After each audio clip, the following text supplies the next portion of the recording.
a doutora Marilu Borba é formada em psicologia pela Universidade Federal do Pará. Possui mestrado e doutorado pelo Programa de Pós-Graduação em Teoria e Pesquisa do Comportamento, da UFPA, e estágio pós-doutoral pela University of North Texas, nos Estados Unidos. E ela é também uma Board Certified Behavior Analyst, uma BCBA, né?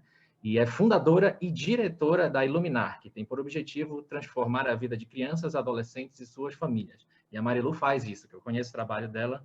E se esse ano eu li muito do Helder, até o ano passado, que eu estava na Imagine, justamente trabalhando com análise do comportamento aplicado ao autismo, minha referência era a Marilu também, a tese dela, o guia que ela tem, o que é o autismo, né, na BPMC. Então, é uma referência de alguém que está produzindo muito nessa área, que tem experiência prática, né, trazendo as coisas mais de ponta e para a prática, né? Então, um grande prazer ter a Marilu aqui. Marilu está me ouvindo, já está entre nós.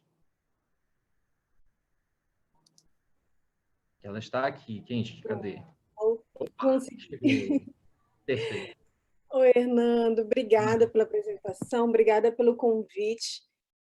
Eu participo da JAC já tem alguns anos, eu confesso que eu nem lembro quantos, mas é sempre um prazer imenso participar desse evento, é algo que eu gosto muito. Acredito na sua importância agora para a comunidade também, né? Eu adorei a questão do YouTube, da ideia de vocês de divulgação, mas para os alunos, de uma troca muito bacana que a gente sempre tem. Então, muito obrigada pelo convite, espero contribuir com o evento de vocês. Muito bom. É com você, a palavra é sua, Marilu. Vou compartilhar minha tela aqui, então, com vocês.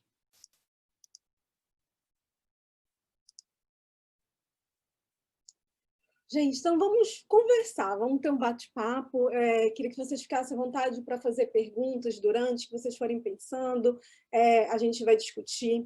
A ideia é a gente estar conversando hoje um pouco sobre a pessoa com autismo na quarentena, de desafios e possibilidades, né? Então, tudo isso que a gente está vivendo ainda foi muito novo e muitos desafios surgiram. Eu vou compartilhar com vocês um pouco da minha prática, da minha experiência durante esse período, de coisas que aconteceram, de coisas que têm sido recorrentes dentro da área, com os profissionais que a gente tem compartilhado, que a gente tem enfrentado, mas trazendo também uma nota de esperança de o que a gente pode, de repente, dessa situação, coisas boas que, de repente, podem surgir, coisas boas que, de repente, podem, inclusive, de reflexão para a gente estar fazendo, tá bom?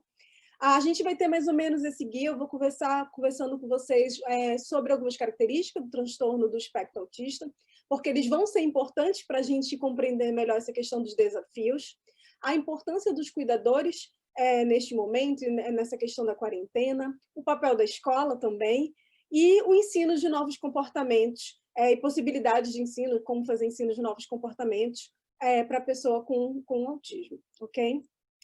Então, quando a gente fala de TEA, né, a gente tem duas grandes áreas assim, que sempre são de grande atenção, de intervenção nossa.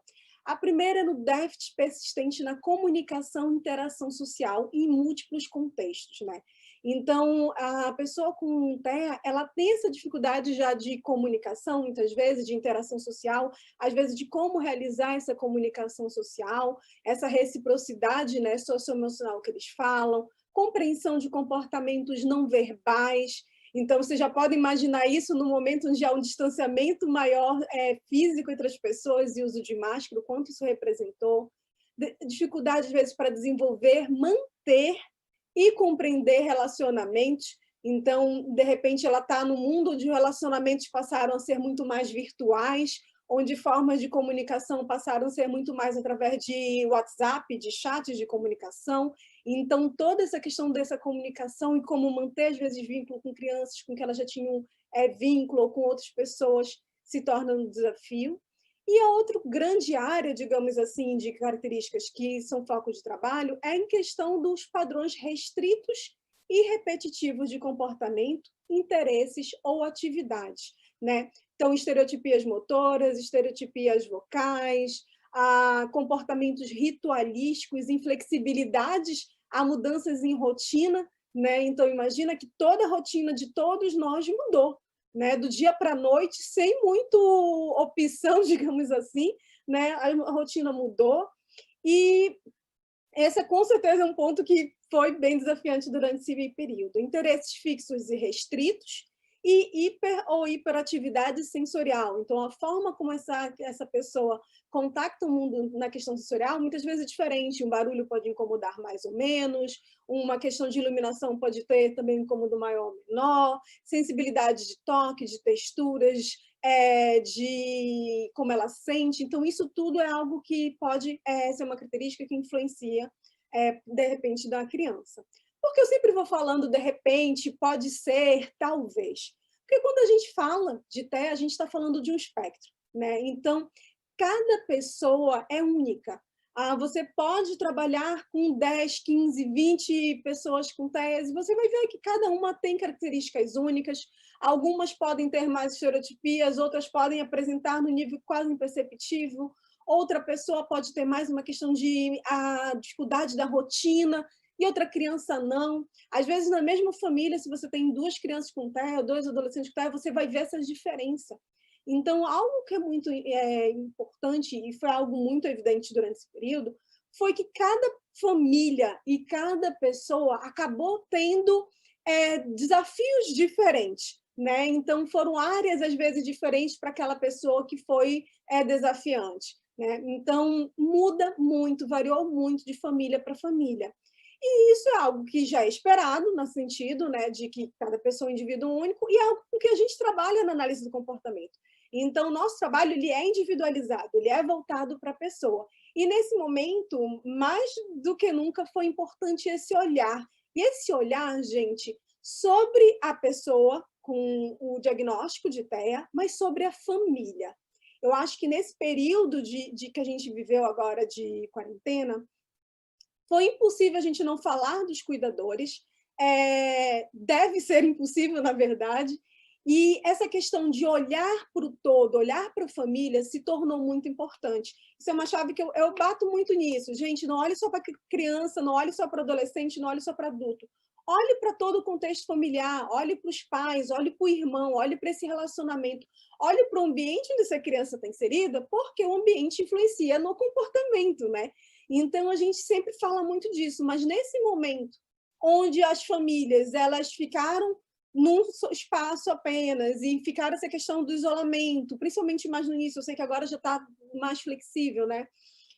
Mas teve toda essa questão de mudança e de convivência maior da família, isso se tornou algo maior. E a importância da gente olhar para o núcleo familiar e não apenas para a pessoa com diagnóstico de TEA, eu acho que foi uma primeira questão que eu diria que foi um desafio, mas foi positivo de modo geral, porque trouxe essa necessidade, trouxe essa importância para os profissionais de, não, a gente precisa olhar para esse todo. E também para a família, muitas vezes, do seu papel. Eu tenho um xodó com o ensino de cuidadores por razões óbvias, né? Meu doutorado foi sobre isso, é uma área que eu amo, e eu sempre tive uma preocupação muito grande com o ensino do cuidador. Então, que os pais conhecessem sobre análise do comportamento, que eles conhecessem quais procedimentos estão sendo feitos com a criança, quais são os objetivos, como tem sido feito. Isso sempre foi uma preocupação muito grande. E durante esse momento de quarentena, isso foi um diferencial para que esse período ocorresse de modo mais tranquilo, se é que a gente pode dizer dessa forma, ou de modo mais conturbado. Porque quanto mais capacitados os cuidadores estavam sobre o que fazer, sobre como realizar o manejo de um comportamento,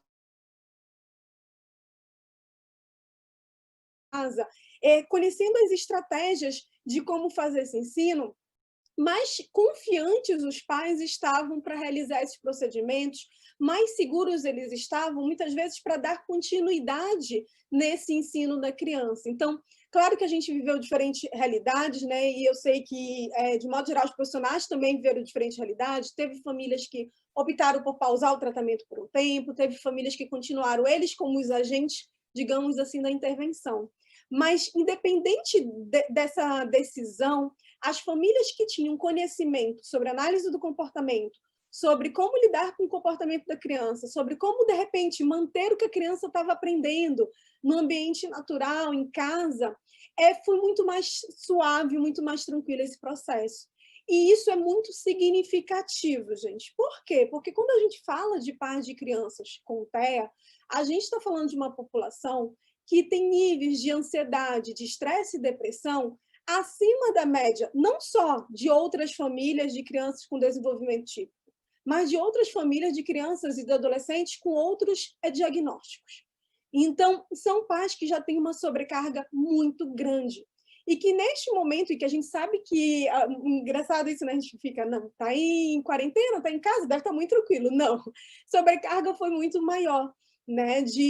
Eles se tornaram os professores, eles se tornaram os cuidadores direto por 24 horas, muita coisa ali veio de sobrecargas, inclusive de horários ao mesmo tempo, que a pessoa tinha que se dividir em 1000, né?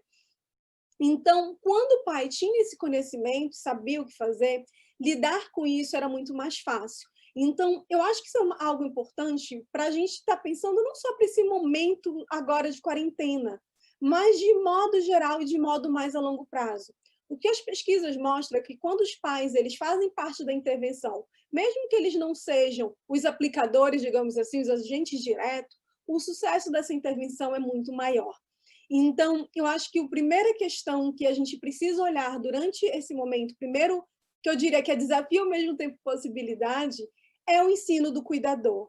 Então, durante esse período, realizar um ensino, e nosso papel é muito importante nisso, de realizar o ensino desses pais, porque muita coisa nova surgiu. Então, de repente, com crianças que não apresentavam um determinado nível de estereotipia começaram a apresentar, crianças que não apresentavam uma dificuldade de interação social, de repente começou a apresentar. Então, outros comportamentos foram surgindo. Então, ter esse suporte e saber como lidar com isso é algo que é essencial. E quando eu falo desse suporte, eu acho que é um suporte não somente para a intervenção direta, digamos assim, com a criança e faça isso assim ou tente dessa forma, mas o suporte para como emocionalmente essa família estava durante esse processo, como emocionalmente a família está, na verdade, durante esse processo. Então, a gente olhar para a família como um todo, a gente, quando fazia, a gente continuou a intervenção online com a maioria das nossas famílias, através dos pais, porque a gente sempre faz muito treino de cuidadores. E sempre a primeira pergunta é: como você está? Como foi a semana? Como vocês estão se sentindo? Porque a gente compreende que eu não posso chegar com várias demandas de faça isso, tente isso, olha, na escola tem tal atividade, não foi feita, está assistindo aula online.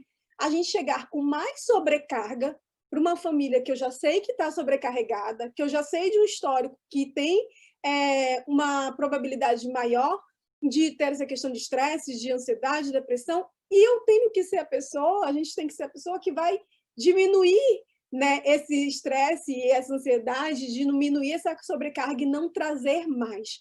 Então, esse ensino de cuidador, ele é algo que é muito um balanço delicado, né? Porque, ao mesmo tempo que esses pais, eles possibilitam que essa intervenção continue nesse processo, que a criança continue tendo um desenvolvimento, que a criança continue tendo evoluções, eu preciso ter um cuidado com toda a família. Eu preciso olhar para o todo e me perguntar. E a cada semana podia ser diferente, né? A cada semana a resposta seria outra de o quanto, de repente, a gente pode olhar mais para, de repente, para procedimentos, para o ensino, o quanto a gente tem que olhar para as outras áreas que gerem saúde para essa família, ok? Então, é algo que hoje a gente, vendo os resultados, principalmente dessa primeira etapa, a gente vê as possibilidades que teve de ensino ali que foram muito legais. Por exemplo, há famílias que acompanham ativamente a intervenção do seu filho e sabem quais são os procedimentos, o que estava sendo feito, conseguia fazer manutenção dessas habilidades de modo muito tranquilo. De habilidades que a criança já tinha aprendido, não necessariamente de ensino de novas, apesar de que alguns chegavam a fazer, mas de habilidades do que já tinha aprendido. Muitas famílias tiraram esse momento para desenvolvimento de repertório de vida diária. E é algo que eu recomendo muito hoje. Vocês estão em casa, eu estou em casa 24 horas agora. Será que não é o momento, então, da gente pensar naquele banho, de como tomar o banho com independência, do desfraude? Várias crianças nossas passaram pelo desfraude durante esse período, de aprender comportamentos de ampliação de repertório alimentar, de repente, se a criança começar a ir junto para a cozinha, aprender a cozinhar, entrar em contato com os alimentos, e possibilidade de situações que antes eram muito difíceis para a família, antes não se tinha tanto tempo, aquela correria, várias dessas possibilidades também surgiram. né, durante esse período. Por isso que eu digo, teve muitos desafios, mas teve muita coisa boa também, que a gente olhando agora, a gente vê que ocorreu e continua acontecendo. A vinculação dos pais com as crianças também foi algo incrível. Então, aumento de repertório de comunicação e de fala das crianças com os pais, porque estavam mais tempo juntos, os pais compreendendo melhor a possibilidade de ensino, de como realizar o ensino de repertórios de fala também com a criança, de brincar com a criança, de ter tempo para eles ficarem juntos e se conhecerem, conhecer o que gosta e como gosta. Então, essas áreas que eu coloquei, existem outras, mas essas que eu estou colocando para vocês são áreas que a gente viu que foram muito boas de serem trabalhadas durante esse período, porque elas envolviam um ensino que você tinha muito mais tempo e oportunidades de fazer aquele ensino ao longo do dia, né? Então, existiam múltiplas oportunidades de estar fazendo ensino. São áreas que os pais acabaram estando no dia a dia para ver para como fazer e manter. Então, a gente teve muito sucesso nesses pontos, principalmente, né? Com as famílias, ensino das famílias. E acaba que, na verdade, ao mesmo tempo, vai sendo um único. Então, um ponto sempre muito importante é conversar com a família. Em vez de chegar com o objetivo, pronto, faça isso, conversar. Esse objetivo, o que vocês acham? Que objetivo vocês têm? O que para vocês é importante? O que nós podemos estar fazendo nesse momento que vai ajudar na vida de vocês e vai facilitar esse dia a dia de vocês? Quando a gente fala de aba, um grande objetivo é a gente trazer qualidade de vida, a gente fazer mudanças socialmente significativas. E para eu fazer uma mudança que é socialmente significativa, eu tenho que partir do pai, eu tenho que partir do meu cliente, eu tenho que partir da família dele e de quais necessidades ele está vivendo naquele momento. Aqui são algumas áreas que eu vi que foram várias vezes se repetiram, mas pode ser que para outras famílias, outras áreas se destacassem, outras áreas fossem importantes, como, por exemplo, o acadêmico. Teve pais que, durante esse período, como eles assumiram, de certa forma, o papel de professor e de aplicador, e a gente vai falar mais disso, eles começaram a perceber, às vezes, dificuldades, coisas que poderiam ser trabalhadas, e eles assumiram também essa parte de, não, vou trabalhar mais isso, eu percebi que pode melhorar tal desempenho, tal repertório, e começaram, às vezes, a trabalhar no dia a dia, né? É fácil e foi algo que acontecia todo tempo, tranquilamente? Não, gente. Isso eu acho que, durante esse processo de quarentena, foi uma grande montanha-russa, né? Então, tinha hora que estava, tá uma maravilha, tinha hora que não estava tão bem, sobe, desce, vira. Então, foram algo que... Por isso que a gente tinha que ir percebendo a cada dia, a cada momento, como estava progredindo. Mas essas são áreas que eu recomendaria para as famílias estarem olhando como possibilidades para estar desenvolvendo durante esse período. Uma outra questão que foi... Eu diria que esse foi o grande desafio, pelo menos que eu tenho observado de modo geral, é a questão escolar, né? A questão dessa mudança para um sistema de aula online, de ensino à distância. A gente sabe que quando esse ensino ele não foi pensado, por exemplo, para uma educação básica, ele não foi pensado para crianças pequenas. Esse ensino você precisa preparar a pessoa para os repertórios, para ele preparar os professores também para como realizar com criatividade, de modo diferente, divertido, enfim. De modo não tradicional, né? E se tornou um desafio muito grande durante esse período a questão do ensino no repertório acadêmico e das aulas online. O primeiro desafio é a mudança de rotina. Então, de repente, se a criança não está indo para a escola, lembra que a gente falou que alguma dessas crianças tem dificuldades com inflexibilidade com a rotina? Pois é. Então, para muitas crianças, de repente, ter mudado e não poder mais ir para a escola e ter que ficar em casa o tempo todo, não pode sair para lugares que antes ela saía, não pode cumprir com aquela rotina visual que antes ela tinha. Enfim, essa questão da mudança da rotina foi algo muito grande. E o estabelecimento de uma nova rotina, onde acabou que ninguém estava preparado para essa nova rotina. Nem os professores na escola, nem os pais, nem os alunos, né? Então, foi uma aprendizagem que foi ocorrendo no momento, de acordo com o que eles iam vivenciando. E isso foi algo que foi muito complicado. Então, muitas crianças elas têm dificuldade de atenção, por exemplo, a vídeos, de modo geral. Então, elas conseguem compreender muito melhor se eu estou aqui ao vivo com alguém. Quando eu vou para o vídeo, dispersa, olha para o lado, olha para o outro. Muitas crianças precisavam de aplicadores, precisavam de pessoas para estar ajudando no desenvolvimento do ensino na escola, e, de repente, elas não estavam com esse aplicador em casa. Então, eu não tinha mais essa pessoa com quem eu contava. E muitas famílias se viram na situação e aí, como eu faço? Eu tenho que trabalhar pela manhã, porque o meu trabalho continua remoto. Eu tenho 2 filhos, um com diagnóstico de TEA, outro não. Eu tenho que os 2 vão fazer aula ao mesmo tempo. Eu tenho esse espaço da casa que pode ser feito. Eu tenho um computador, ou 2. Alguém faz essa matemática de como esse pai se vira para, ao mesmo tempo, trabalhar e dar aula para 2 crianças? Então, essa questão de como a aula online aconteceu, principalmente para esse público, foi algo que a gente ainda tem conversado muito com as escolas. A gente ainda tem buscado muitas soluções e como fazer. Por quê? A dificuldade de, por exemplo, de se organizar, de perceber, procurar seu material. Olha a quantidade de repertório de independência que a criança precisa ter. Procurar seu material, ir lá, abrir, ver a página, como é. E várias coisas que a gente sabe que no ambiente escolar a professora passa e diz: não, fulano, página tal, olha, vem aqui, faz isso.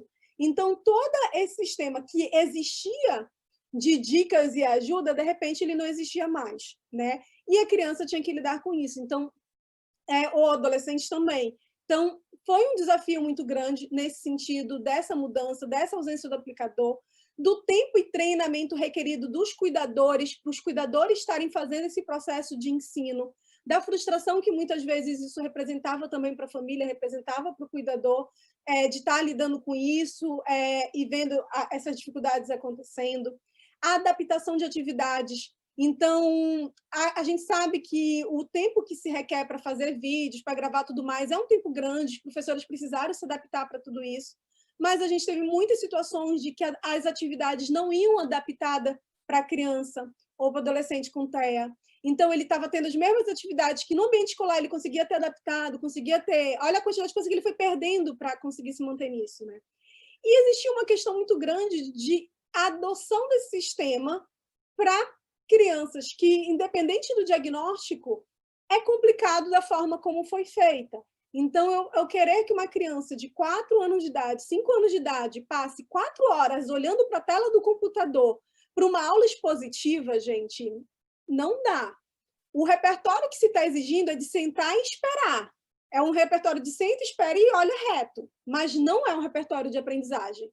Então, e a gente sabe que teve, e aí de vários lados, né? Porque, ao mesmo tempo, a escola fala: Mari, mas eu estou sendo pressionada, os pais querem que seja 4 horas, eles querem que seja aula tradicional, eles não querem que eu mande uma atividade legal para eles fazerem em casa, para eles vivenciar essa atividade em casa. Não, eles querem receber atividade, fichinha, papel.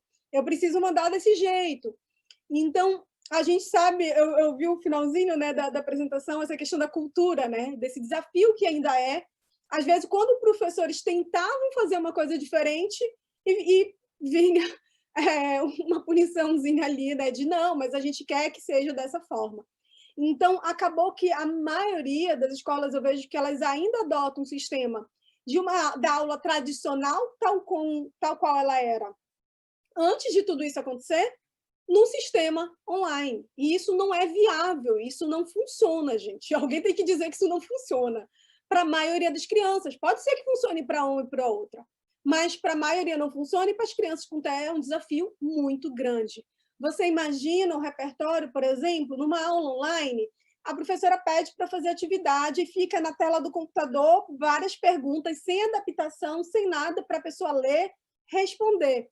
Depois, cada aluno vai apresentar aquilo que fez. E aí tem 25, 30 alunos, gente. E aí passa 1 hora só de apresentação, em que a criança tem que ficar parada olhando os 20, 30 alunos apresentando. Gente, é um desafio muito grande. Então, essa questão escolar, eu sei que para os professores também não foi algo simples, né? Não está sendo ainda, mas eu acho que foi a área mais complexa e ainda é. Por que ainda é? Porque agora a gente está voltando gradativamente a algumas escolas, principalmente escolas particulares, né? E a gente tem vivido a questão do rodízio nas escolas. Então, uma semana vai um grupo de alunos, outra semana vai outro grupo de alunos. Lembra que eu falei lá no início que a criança tem dificuldade com a rotina e flexibilização da rotina, que ela precisa ter as coisas estruturadas, que ela tem dificuldade com mudança? Gente, vocês imaginam quão estressante é para a criança ela voltar e gradativamente fazendo uma outra adaptação para voltar para a escola, voltar para esse ambiente, na semana seguinte ela tem que ficar em casa? É muito estressante. Aqui fica, inclusive, um apelo meu às escolas. Quando a gente fala de inclusão, não se trata de dar exatamente as mesmas oportunidades para todas as crianças, se trata de olhar as necessidades individuais de cada criança e o que cada criança precisa. E o que eu vejo é que, para muitas pessoas com TEA, o que elas precisam é de estabilidade nesse momento, dessa rotina e organização, de, ok, voltei para a escola, e permitir que essas crianças não fiquem no rodízio, por exemplo. Pode ser que algumas crianças com TEA fiquem muito bem no rodízio, gente. Mas o que eu tenho visto nesse início de rodízio é que não tem funcionado bem, que é muito confuso, que é toda hora a criança ela não está conseguindo andar porque ela está o tempo todo se adaptando. E aí volta para a adaptação de repertórios básicos, para aquele ambiente e tudo mais, e de repente volta para casa, vai para a escola, volta para casa. Além de outras dificuldades que a gente sabe que, de forma geral, está existindo. Então, o professor tem que dar aula para as crianças que estão em casa e para as crianças que estão no ambiente escolar ao mesmo tempo. Vocês já assistiram alguma aula dessa? É eco, porque fica ligado, às vezes, o som, então o professor está falando, fica um eco imenso, a voz repetindo. É a dificuldade do professor se concentrar ou nas crianças que estão presenciais ou nas crianças que estão online. Tem professor que foca na criança que está presencial porque a criança está ali dizendo tia, tia, e demandando. E tem a dificuldade de olhar e dar atenção para as crianças que estão no online. Então, eu sei que, assim, os professores eles estão sendo heróis, eles estão fazendo o melhor que eles podem o tempo todo. Eu vejo isso, eu vejo essa busca, sabe? Então, mas a gente precisa pensar em como está organizando isso e pensando em outras formas de atividade, pensando de diminuição de carga horária, pensando de aumento de intervalo, pensando de outras estratégias para que isso funcione. Porque um grande desafio é tentar manter as aulas no formato como era antigamente, numa aula presencial, nesse novo sistema. O mundo mudou, o ambiente mudou, as necessidades são outras. Tentar usar as mesmas soluções que funcionavam com o modelo antigo não faz sentido. Não faz sentido a gente tentar usando as mesmas soluções quando tudo está diferente. Então, a gente precisa parar para analisar esse momento que a gente está vivendo e quais são os desafios dele e como a gente pode pensar em uma outra forma de dar aula, pensar numa outra forma de estabelecer contato com o aluno, pensar numa outra forma de fazer que não seja o tradicional, porque não está no tradicional mais. Então, tem essa questão de espera. O uso da máscara por tempo prolongado é um desafio. Eu sei que existe uma questão legal, que não necessariamente a criança precisa, mas existe também, gente, uma questão social. Tia, ele está sem a máscara. Por que ele está sem a máscara? Tia, olha, tem que colocar... Gente, todo um trabalho que é preciso fazer da professora, com a turma, ser feito com a criança, para ela ir se adaptando com o uso da máscara, usar máscara em casa. A gente vai falar um pouquinho mais desse uso da máscara, por um tempo prolongado, mas a gente sabe que é algo que incomoda, é algo que é difícil, é algo que... Lembra que eu falei que essa criança ela tem dificuldade, muitas vezes, sensoriais, que os estímulos sensoriais são percebidos de forma diferente? Então, se incomoda para você, imagina para a pessoa com TEA. Não necessariamente para todas, mas para muitas, vai incomodar muito mais ainda. Então, esse é algo que a gente precisa ser sensível a isso. A gente precisa ser sensível que essa pessoa, ela muitas vezes, ela sente de forma diferente do que você. Então, a gente precisa analisar isso nesse processo. E aquilo que eu falei para vocês, da gente repensar o sistema atual. Por exemplo, nesse sistema de volta às aulas e de rodízio mais, a gente vê situações, por exemplo, onde vai levar a criança para lavar as mãos antes do lanche, ok? Só que só pode ir uma criança de cada vez para lavar as mãos. E aí, às vezes, a gente vê situações onde o tempo, gente, que as crianças ficam para lavar a mão, vai de meia hora a 45 minutos para lavar as mãos. do dia. Então, a criança passa 4 horas lá para lavar a mão para comer. Todas as crianças, o tempo que se passa é de meia hora a 45 minutos às vezes, porque vai uma, volta, vem. Então, a gente precisa estar analisando soluções em relação a isso, de ambiente, às vezes, de estrutura, do ambiente físico mesmo, ou de uso de álcool, ou de uso, mas a gente precisa pensar sobre o que está acontecendo. E aí, nesse tempo, o que a criança tem que ficar fazendo?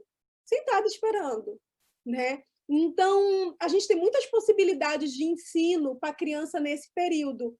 Essas possibilidades não podem ser sentar e esperar somente. Eu acho que sentar e esperar é muito importante. Mas o que essa criança pode fazer durante esse período que está sentada esperando? Porque ela não pode mais ir conversar com o coleguinha, gente, que é o que elas faziam. Elas iam, conversa com um, conversa com o outro, fala com um, fala com o outro. Elas não podem. Elas têm que ficar sentadas na cadeira delas, no espaço delas. E aí elas não podem interagir, elas não podem sair. O que elas podem fazer? Essa é a minha pergunta. Vamos pensar no que ela pode fazer? Vamos pensar no que ela pode aprender? Vamos pensar em como eu posso, por exemplo, organizar para essa criança ter mais independência? Às vezes tem momento que eles vão trocar as máscaras no colégio, que vai trocar de uma máscara para outra. E aí vai de um por um também fazendo a troca. Vamos ensinar essa criança a trocar a máscara sozinha? Olha que legal. Vamos ensinar como é que ela pega pelas laterais, não toca na máscara, coloca uma, coloca outra. Vamos ensinar esse comportamento e pegar essa oportunidade para ela desenvolver esse repertório, essa independência, essa autonomia. Então, acho que a gente tem que pegar muito esse momento. Todo desafio ele tem uma possibilidade, gente. Do que eu vou fazer com isso? Como é que eu posso fazer com que haja aprendizagem diante disso? São novos repertórios que essa criança pode estar aprendendo, e são novos repertórios que podem ser muito bons para elas, né? Uma outra questão foi, houve demissões em massa, né? Então, houve troca de professores, houve troca de aplicadores. Então, tem criança que voltou para uma sala onde meus amigos que eu me dava bem estão no rodízio que não é junto comigo. Isso, inclusive, eu fiz já pedidos em algumas escolas de mudança. Eu digo, não, ele pode ficar na outra, porque o grupo que a criança se... A gente tem que ter essa preocupação. O grupo que a criança interagia mais era o outro. Tem como ele ficar no outro rodízio? Então, mas já acontece isso. Às vezes, no rodízio, as colegas que eu interajo não estão comigo. Aí eu volto para uma sala de aula onde eu não tenho meu professor. E onde, de repente, o aplicador que ficava comigo, me auxiliava em algumas questões, não existe mais. Aí eu fico uma semana para ter essa adaptação. Volto para casa, fico uma semana em casa, me adapto de novo ao sistema online, volto para o colégio. Vocês percebem quão complicado é a forma como está ocorrendo hoje? Então, é muito frustrante. Para as famílias, para os profissionais, e eu sei, quando eu digo os profissionais, eu digo os professores também, eu sei, porque eu vejo o esforço que eles fazem de tentar solucionar, de tentar verificar como fazer isso, de, às vezes, ficar além do horário, tentando por WhatsApp ver se a criança fez o exercício ou não fez. Então, eu vejo esse movimento grande nesse sentido, mas a gente precisa pensar de reconfigurar e tentar coisas novas, inclusive. Vamos tentar fazer de uma outra forma, né? Em relação a repertórios sociais, a gente teve a questão de mudança de padrões, então a gente passa o tempo todo ensinando, vai lá com o coleguinha, dá um abraço, dá um beijo, diga oi, pega na mãozinha. E aí agora a gente tem que dizer, não pode pegar, não pode abraçar, não pode chegar perto. Então teve uma questão dessa compreensão desse espaço, dessa distância, que tem que seguir, principalmente na escola, está sendo requerido, as crianças têm que seguir. Então, há uma aprendizagem desses repertórios. E, às vezes, tem muito uma questão, gente, que, às vezes, as pessoas acham que a pessoa com TEA ela não gosta de contato social. Não necessariamente. Muitas amam, muitas têm dificuldade de como fazer. Muitas buscam esse contato, elas querem esse contato. Às vezes, ela tem dificuldade de compreender como funciona. Que tipo de contato eu posso ter, o quanto eu posso me aproximar. Então, essa é uma outra área que a gente tem trabalhado muito, de como eu consigo manter contato com o outro nesse novo formato, digamos assim, dessa nova forma. Uma estratégia que a gente tem usado muito é o ensino para as crianças de repertórios online. Então, agora elas aprenderam a usar o WhatsApp. Quem ainda não sabe ler e escrever, manda áudio. Pode ser áudio de 7 minutos, não tem problema, manda áudio. Vários tiveram que aprender a usar chat, porque nas escolas, por exemplo, para participar da aula, a discussão está rolando aqui do lado. E é muito difícil, gente. Lembra? Porque muitas vezes a criança ela foca em um estímulo. e aí, de repente, imagina aquela telinha aqui do lado de conversação, com as coisas subindo naquela velocidade que vocês sabem qual é que eu estou falando. E vai subindo, vai subindo, vai subindo. E aí a criança não consegue ler, porque às vezes tem dificuldade, algumas crianças têm de fluência, elas até leem, mas têm dificuldade, às vezes, de fluência e não conseguem acompanhar. E aí ela não sabe quem está falando o que de quem, entendeu? Então, tem criança que tenta acompanhar, às vezes, no chat, mas é uma outra forma de comunicação, totalmente diferente, e que a gente precisa ensinar. Então, vamos lá, pega o teu WhatsApp, pega o meu WhatsApp, vamos trocar mensagem, vamos fazer aqui, vamos simular uma aula online, entra duas pessoas junto, vamos conversar. Então, a gente tem que agora ensinar outros repertórios e outras formas disso. E não necessariamente, gente, como eu digo, todo desafio vão vir possibilidades. Para algumas crianças, isso foi bem complicado, mas lembra que eu falei que é o do espectro? Teve criança, por exemplo, que, na medida que o contato não precisava mais do contato visual e da presença, elas aumentaram a quantidade de contato social. Então, a gente viu crianças que começaram a falar mais com os colegas, porque estavam falando através do chat de conversa e não necessariamente pessoalmente. A gente viu crianças que começaram a jogar online com os colegas e bater papo com os colegas depois da aula acontecer e ficar conversando com os colegas através de jogos online. Então, teve coisas muito boas também a partir do momento que essas outras portas que a gente vai abrindo. Que eu falei, a gente não pode continuar do mesmo, a gente não pode continuar como estava. A gente tem que pensar, ok, o mundo se reconfigurou. Como é que eu vou ajudar essa pessoa a se reconfigurar nesse mundo e encontrar acesso a reforçadores nesse mundo? Porque houve uma baixa, gente, de reforçadores para todo mundo. As pessoas elas perderam grupos de amigos que saíam, de locais que saíam, de um monte de coisa. Então, e o mesmo aconteceu com a pessoa com TEA. E aí a gente precisa ter essa sensibilidade de pensar como é que eu posso ajudar essa pessoa a se inserir nesse novo ambiente, fazer roleplay, vamos lá aqui, treinar junto comigo, vamos fazer para que ela aprenda esses novos repertórios que possibilitam contato social nesse sistema. Como é que eu uso videochamada, como é que eu faço ligação para alguém por vídeo. Então, tudo isso são áreas de ensino e áreas de desenvolvimento que são possibilidades para essa criança estar mantendo esse contato social, mantendo essa interação nesse momento, ok? E compreensão nesse sistema, gente, de a forma de comunicação que é muito diferente. Então, teve criança que a gente tem que fazer treino de compreensão dos emoticons, então, compreender o que significa cada carinha, o que é que a pessoa queria dizer quando ela mandava a carinha tal, a carinha tal, a carinha tal, de abreviações, que se usa muito abreviação, então a palavra não estava completa. Então, várias questões nessa questão da comunicação foram importantes. E lembrem lá no primeiro slide, a pessoa com TEA, ela tem dificuldade de comunicação e interação social. Então, eu estou pegando uma pessoa que ela já tem como característica do diagnóstico dela essa dificuldade e colocando, ela está agora num ambiente onde toda a forma que ela tinha aprendido, não toda, né? Mas que boa forma da forma que ela tinha aprendido de comunicação mudou, outras formas surgiram e ela precisa fazer essa aprendizagem. E o nosso papel é de ajudar nesse processo, é de possibilitar esse processo para que isso aconteça, né? Para que ela continue tendo todas as possibilidades de vida possíveis. Outras questões que foram relevantes durante esse período e ainda são, é em relação às medidas de proteção. Então, é uma preocupação muito grande que a gente tem de que ele saiba como ter medidas de segurança. O uso da máscara, ele está aqui como primeiro, né? Então, a primeira questão é aprender a usar máscara, aprender a usar por um período maior de tempo, inclusive porque, como a gente falou, isso vai ser pedido na situação escolar. Então, a gente trabalhou muito com a questão de aumento gradativo, de aproximação devagar da máscara. Primeiro toca, depois coloca rapidinho e tira, depois coloca rapidinho e se olha no espelho. Testar diferentes materiais, porque cada material vai influenciar. Lembra da sensibilidade sensorial?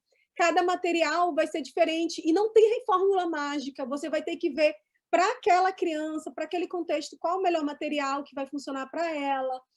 Ou não, e testando, trazer um lúdico para essa máscara, e aumentando gradativamente o uso da máscara em casa primeiro, para que ele se acostumasse, depois em situações na rua, também dali se acostumando. Então, isso tudo foi algo necessário. Mas o uso da máscara, ele tem uma outra influência também para essa população, que eu limito muito a quantidade de informações faciais que a pessoa consegue ter. E a gente está falando, quando a gente falou de déficit de comunicação e interação social e de compreensão de comportamentos não verbais. Então, essa questão da expressão, de compreensão do rosto, de expressões, já é um desafio naturalmente. E é algo importante na nossa comunicação. E, de repente, eu perco isso e o outro perde comigo também. Né? Se eu estou usando a máscara de como ver. Fica muito nessa questão dos olhos. E aí tem várias estratégias, mas a gente sabe que são complicadas. Por exemplo, o uso daquela máscara de plástico pode ser uma possibilidade, mas por longo tempo embaça. Então não dá para ver de qualquer jeito. A pessoa usando por muito tempo embaça e não se vê de qualquer forma os lábios. Então essa questão da fala, e, por exemplo, vocês talvez já tenham notado que com o uso da máscara é muito mais difícil ouvir o outro, né? A fala fica muito abafada. Eu brinco que eu vou terminar, quando terminar tudo isso, eu vou estar falando mais alto do que normalmente eu já falo. Então, isso me preocupa. E a gente tem visto isso muito nas crianças. Imagina a criança que já tinha dificuldade com o tom de voz. Então, é aquela criança que já falava baixinho, ou então que a fala não tinha clareza, que a fala tinha algum fonema que não estava tão claro, que comia. A compreensão do outro sobre a fala dessa criança se tornou ainda mais complexa. E na medida que eu tento me comunicar, eu tento falar, e aí a pessoa não está compreendendo, não está atendendo a minha comunicação, aí vai para comportamentos, problemas que vão surgindo durante esse período, por conta dessa dificuldade de comunicação. Então, vocês vão vendo assim, um ciclo que vai vindo. Então, eu tenho que usar máscara por conta de que é medida de segurança. Com isso, o meu tom de voz fica menor, as pessoas não me compreendem, elas não sabem que eu estou pedindo algo, isso me frustra. Então, todo esse encadeamento, a gente tem trabalhado muito como é que a gente pode prevenir antes. Então, trabalhar da criança de aumentar tom de voz mesmo, ensinar para ela diferente tom de voz, ensinar para ela que com a máscara ela pode ter que falar um pouco com um tom de voz mais claro, trabalhar a clareza da fala. Então, isso tudo são áreas que se tornaram importantes, já eram importantes, mas se tornaram agora extremamente relevantes para essas crianças por conta dessas dificuldades diárias que elas estavam vivendo em relação a isso. O lavar as mãos também é uma questão, e aqui é uma questão para os dois lados, né? E aí entra a questão sensorial de novo. Ao mesmo tempo que para algumas crianças lavar a mão é algo muito aversivo, e elas detestam, e elas vão se esquivar daquilo o máximo que elas puderem, para outras elas amam água e amam contato com a água. É sempre diferente, varia de criança para criança. Então, ao mesmo tempo que tem crianças que está o desafio imenso de eu conseguir que essa criança lave a mão com medida de segurança, tem outros que, para você fazer com que ela pare de lavar as mãos e estabelecer o horário, quando eu devo lavar as mãos, né? Nem tanto o horário, mas essa compreensão de se eu sair, se eu voltei para casa, se eu sujei a mão, se eu toquei em alguma coisa.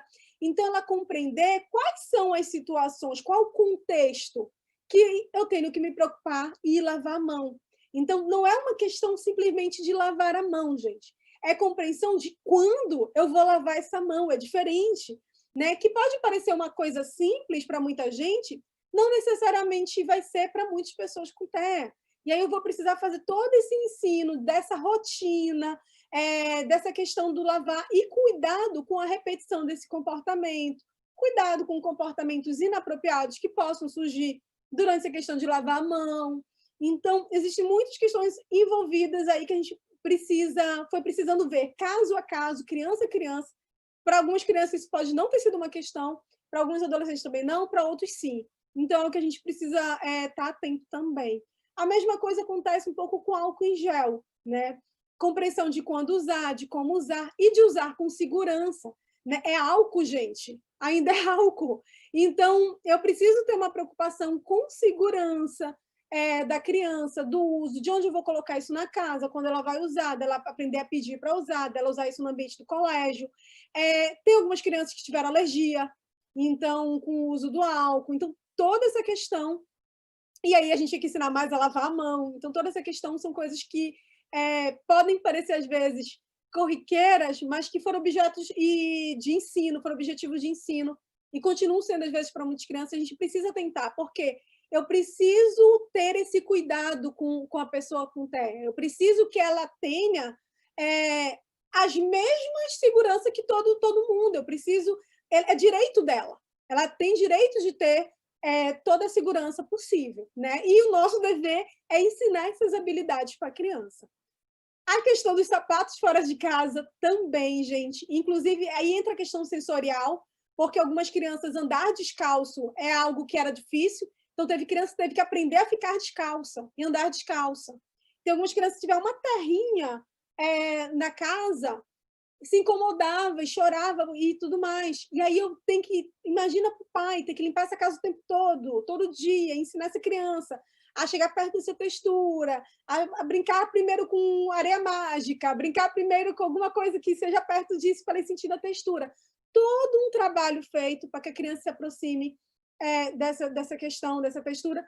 Por conta disso, algumas crianças, a dificuldade... Lembra da questão da inflexibilização, da rotina, do estabelecimento do ambiente do mundo dela. Para algumas crianças, o sapato não fica fora de casa, ele fica na sapateira. E, de repente, você tirar o sapato e deixar na porta de casa, não, está bagunçado, não fica aí. Então, para algumas crianças, essa dificuldade de onde agora o sapato vai ficar, o sapato vai ficar aqui. Tem família que optou por construir uma mini sapateira na entrada de casa, tanto por facilidade, mas por ajudar nisso. Então, tudo isso são coisas que se tornam importantes de ensino e áreas que a gente vai estar focando com a criança para que ela compreenda esse funcionamento e aprenda como fazer também, tá? E aí, gente, eu queria trazer um pouco para vocês de possibilidades de como a gente está fazendo, por exemplo, esses ensinos, principalmente esses últimos que eu estava falando para vocês. Eu sei que vai variar muito de criança para criança, né, do repertório que ela tem, mas fazer isso através do lúdico, do brincar, usando procedimentos de imitação, é algo que tem funcionado muito, é um procedimento super consolidado na análise do comportamento, o ensino através de você dando um modelo para a criança imitar, né? Então, é algo que a gente tem já muitas pesquisas sobre isso, e funciona muito bem. Tanto de você servir como modelo para a criança estar imitando, então você usa máscara, você mostra como usa álcool em gel, você mostra como faz tal coisa, você mostra como faz videochamada para ela fazer, mas também trazer isso através do lúdico, trazer isso em situações de brincadeira, em situações que sejam mais leves. Então, com o Cine também usa máscara e vai passar. Então, eu sempre acho que é importante, principalmente se a gente está falando de crianças, a gente pensar em como a gente pode fazer isso mais leve, mais didático, mais divertido para ela, esse processo de aprendizagem com esses repertórios, tá? Então, o que puder, de repente, ensinos que possam ser feitos através de imitação, é algo muito legal da gente estar pensando para estar realizando. Uma outra forma é de aproximações gradativas do comportamento que vocês desejam com a criança. Então, começar devagar, começar pelo comportamento que a criança já faz, e gradativamente a gente tentar chegar no repertório final. Então, vou trabalhar repertório de independência dela comer sozinho. O que ela já faz? Ela já consegue pegar na colher. Começa por aí, começa elogiando isso. Depois vai mostrando, por exemplo, como é que ela pode colocar comida, usar prato fundo ajuda muito, porque ela tem suporte ali para colocar comida. E gradativamente chegar no repertório final. Uma coisa que a gente trabalhou muito ao longo desse período e tem trabalhado vamos devagar, né? Não adianta a gente querer tudo de uma vez, todos os repertórios de uma vez, todas as aprendizagens, porque isso vai gerar estresse e frustração. Então, vamos devagar, elogiando, pequenas aproximações da criança, do estar conseguindo. Eu falei outro dia, a criança não conseguia nem assistir aula online, ela está fazendo agora uma atividade, gente, eu estou super feliz. Então, já teve um progresso imenso, ela nem olhar para o computador, agora ela já fica 5, 10 minutos.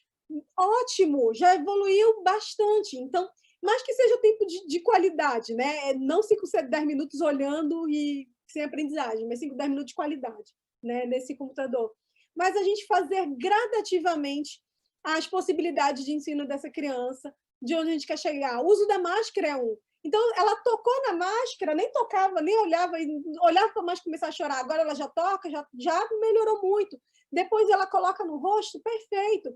Consegue ficar 1 minuto? Lindo! Então, ir gradativamente chegando nos repertórios que a gente quer desenvolver com essa pessoa durante esse período.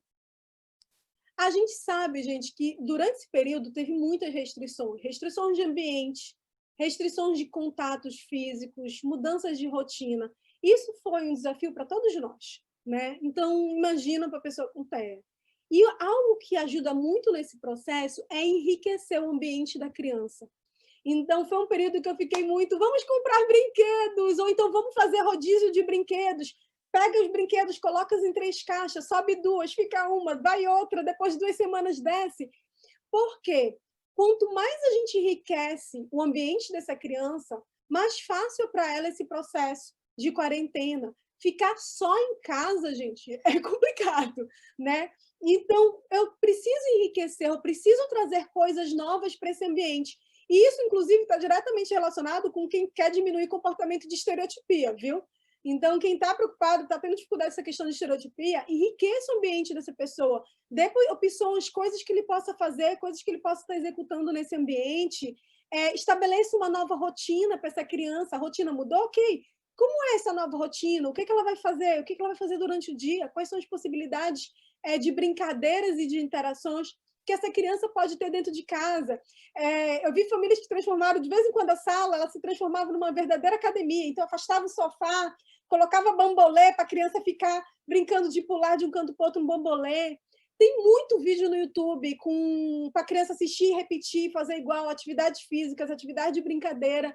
Então, que a criança podia ir e até tendo essa autonomia, independência. Eu vou fazer essa atividade hoje. Então, a gente pensar nessas alternativas. Esse ambiente, ele não tem como ele se manter o mesmo. Não é, esse ambiente, se vocês olharem, a maioria das pessoas elas mudaram alguma coisa em casa, elas reformaram alguma coisa, elas fizeram alguma coisa. A gente precisa enriquecer o ambiente dessa criança durante esse período. Ela precisa ter possibilidades do que fazer e de como fazer. E a gente precisa lembrar, gente, que a gente precisa ensinar muitas vezes. Às vezes a gente acha que simplesmente comprar o brinquedo e deixar lá é suficiente. Pode não ser. Pode ser que essa criança precise que você pare, sente, brinque, ensine, mostre para ela como brincar e como interagir com aquilo. Então, é algo para a gente estar analisando também de como a gente enriquecer o ambiente dessa criança. E ter objetivos que sejam possíveis de ser alcançados durante esse período, gente. Então, ao invés de tomar banho sozinho, comece com a criança a aprender a se enxugar. Ao invés de aprender a montar um Lego de acordo com a imagem, comece com ela aprender a encaixar uma peça na outra. Ao invés de ficar horas na frente do computador, estabelece que ela fique tempo de qualidade, de aprendizagem. Então, cada passo que a gente deu nesse momento contou muito. Assim, cada passozinho que a gente avançava foram muito importantes. Então, acho que essa é uma outra sugestão que eu daria muito para vocês.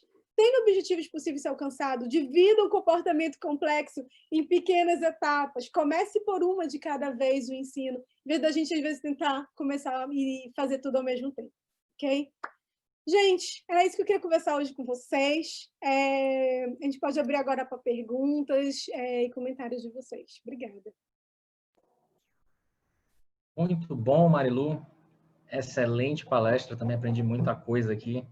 E foi uma palestra muito inspiradora, esse panorama que tu deu, né? Porque eu, particularmente, eu fico inspirado, né? Quando eu vejo a profissão do analista do comportamento, né? Análise do comportamento aplicada ao autismo, né? O chamado terapeuta ABA. Porque cada vez que um terapeuta vai para uma sessão de resolução de problema, né? E eu gosto, eles são exímios solucionadores de problema, né? É uma criança única que está ali naquele espectro, que chega com uma motivação distinta, ela em casa, ela com os pais, sem os pais, com o AT, com o terapeuta no colégio. Então, isso desenvolve nos terapeutas essa sensibilidade ao contexto, ao comportamento, que é fascinante, né? Inspiradora. E esse teu panorama mostrou brilhantemente isso, né? Bom, chegou essa grande bomba, pandemia, todo mundo em casa, quarentena, e agora? O que muda para nós, terapeutas, para a família e para tudo mais, né? E a gente vê que tudo isso, essa inovação, né, ela é baseada nos nossos dados, no que a gente tem, né? Pega lá a intervenção via cuidadores, trabalha, como a gente pode aplicar isso nesse momento, né? E a gente vê que são coisas que parecem pequenas, né? Quando a gente vê no trato conceitual, mas é um grande superpoder. Os terapeutas ABA são super-heróis, né? Que eles chegam lá, o impacto que tem na vida dos clientes, né? Das crianças, adolescentes e das suas famílias, em todo mundo ao seu redor, é incrível, né? A gente vê ali que é uma ciência madura que faz isso, que a gente tem bons profissionais que sabem aplicar isso. E é recompensador e, às vezes, é um pouco ansiogênico ver que médicos começam a falar disso, né? O pessoal da advocacia, juízes, advogados começam a falar nessa coisa. Então, mostra que a gente está realmente mostrando um trabalho, a gente está mudando a vida de muita gente com essa ciência que a gente tem há longo tempo, esse trabalho ético, trabalho responsável que a gente tem, e que é um trabalho de uma complexidade enorme. Eu falando de cada coisa, meu Deus, como faz isso? É muita coisa, mas faz parte do dia a dia, né, desse tipo de terapia. Pensar em tudo isso, pensar nessas contingências e nessas possibilidades, né? Então, Kenji, temos Fernando, perguntas? uma coisa que tu falaste, que tudo isso que eu falei, existe literatura de como ensinar.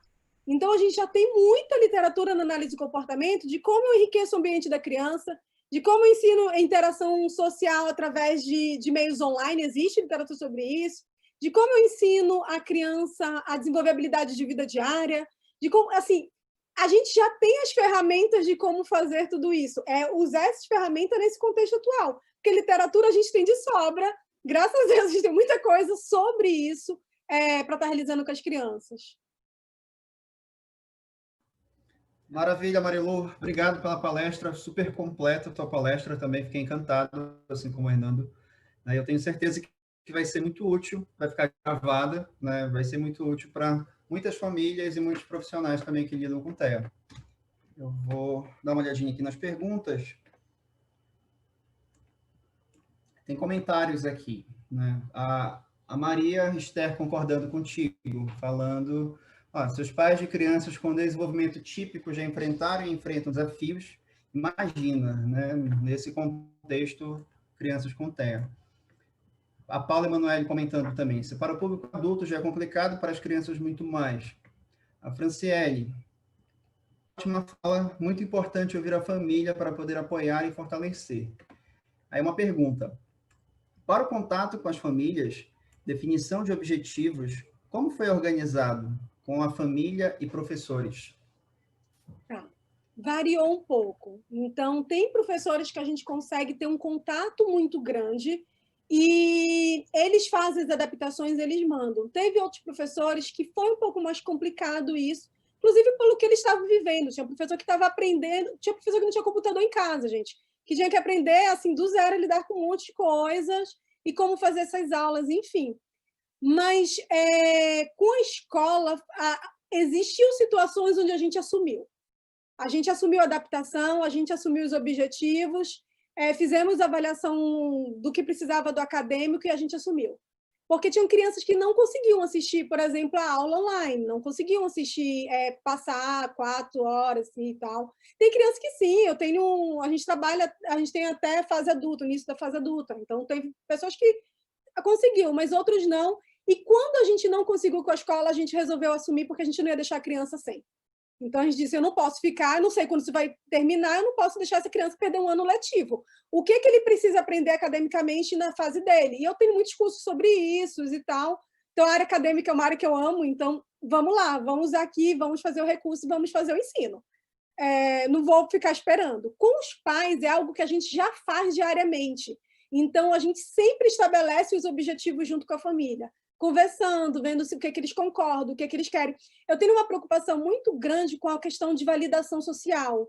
Então, é algo que é um foco muito grande dentro da Iluminar, essa questão da validação social. E um dos componentes da validação social é a definição dos objetivos em conjunto com a família. Então, a família ser parte da interação, a família ser parte da definição do que vai ser feito e como vai ser feito. O que aconteceu é que teve criança que a gente mudou tudo. Então, teve criança que, antes da pandemia começar, a gente tinha um foco em vários objetivos definidos em currículo. Começou, a gente sentou, reuniu com a família e disse, muda tudo. Vamos focar nisso, vamos fazer o desfraude, vamos para tal coisa, porque eram outros contextos e outras possibilidades. Então, a gente foi trabalhar com o que eles estavam precisando naquele momento e o que eles estavam motivados também naquele momento, o que eles conseguiam fazer também, que era viável dentro do que eles estavam vivendo e tudo mais. Eu tenho famílias de médicos. Então, vocês imaginam o nível, médicos, enfermeiros e pessoas que trabalhavam diretamente. Então, chegar em casa, eu treino de você não pode abraçar a mamãe, gente. Barra. É muito barra. Não, a mamãe tem que tomar banho primeiro. Ou então a mamãe tem que mudar para uma outra casa. Então, foi bem pesado, assim, algumas questões, e assim, da gente estar revendo e vendo como fazer isso, possibilidades para a gente estar fazendo isso, né? Muita criatividade no processo. Mas a gente fez isso, a gente conversou e disse, vamos mudar tudo? Vamos, então bora lá. Refaz os procedimentos, vê o ensino. E a gente focou, por exemplo, normalmente nossos treinos de cuidador é uma vez por mês, sempre, permanente. A gente fez uma vez por semana, durante todo o período. Então, agora que eu voltei para o Brasil, que a gente está voltando em outro formato, mas a gente passou por uma vez por semana. Por quê? Gente, eu tive que ensinar sobre como falar sobre morte, sobre como falar sobre luto. Então, teve um treino, foi bem pesado, inclusive, de cuidadores, foi sobre isso. Como eu posso falar sobre morte com a criança com TEA? E aí, foi desafios grandes, mas foi uma grande aprendizagem também. Foi uma grande aprendizagem. Maravilha, Marilu. Alguns outros comentários aqui elogiosos para ti, para a tua palestra, a Paula falando que a palestra foi ótima, a Maria Esther te dando parabéns pelo trabalho, a Franciele te agradecendo, que foi excelente, e muitas dicas para pensarmos em nossa prática. Parabéns pela palestra. E é isso, as pessoas estão satisfeitas aqui, eu acho, no chat. Obrigada, gente. Então, muito bom. Encerrou com chave de ouro o nosso evento, né? Nosso eixo, com esse ótimo panorama. Então, muito obrigado, Marilu. Muito bom te ver aqui, muito bom te ouvir falar sobre isso. Deixo aqui cheio de coisas para pensar, né? E otimista, vendo que a gente está trabalhando e fazendo coisas que fazem a diferença na vida de muita gente. Deu uma animada aqui te ouvir falar e mostrando todo esse empenho e o que a gente está conseguindo, que vocês estão conseguindo na linha de frente, ajudando pessoas, de fato, nesse momento que a gente vive. Né? Muito obrigado, Marilu. Obrigada pelo convite e bom evento, boa continuação de evento para vocês.